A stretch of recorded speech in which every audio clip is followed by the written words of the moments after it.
If you were to ask me what is my all-time favorite thing to do at my cabin, it would be floating on an inner tube. And I feel like relaxing.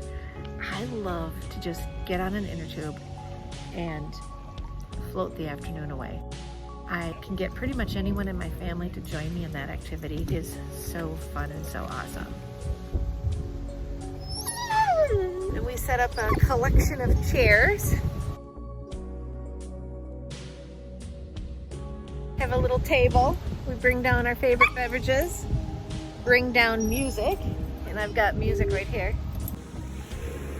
We are listening to yacht music on Spotify. We just love to play and float on inner tubes and swim and kayak and do all sorts of things down at the water.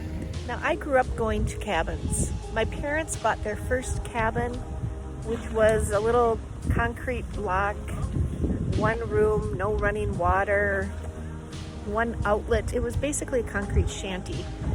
And they bought this for like $6,000. And it was right on a lake, quite young, preschooler. And they had it for a couple of years, and then they ended up renting it out, and then they ended up selling it. But I started going to a cabin very young. And then they bought a cabin when I was in college. And it's on the same lake that we are on now. It's called Sibley Lake. It's in Minnesota. And it was a really small little cabin, a little 2-bedroom cabin. It was red, it was super cute. Talked my dad into getting a speedboat. He's kind of afraid of boats and motors, but he did it because he loved us. And my mom tried to talk him into getting a pontoon, and he bought a piece of junk pontoon boat that was dry docked more than it was in the water. But I have really fond memories of going to that cabin. And then my parents bought their present cabin that they're in about 28 years ago. And it's in a town called Nisswa, Minnesota.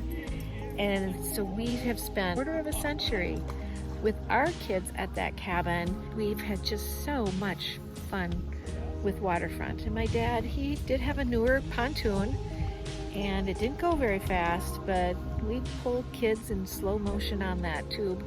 We'd hang out on that pontoon. We would go on an evening ride around sunset almost every night that there wasn't rain.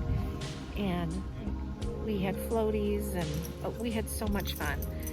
My husband decided he would buy us a boat, but we couldn't really afford much of a boat.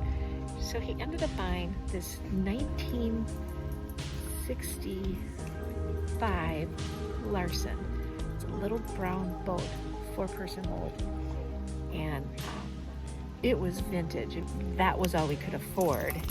But it was the start of our really embracing waterfront at a cabin.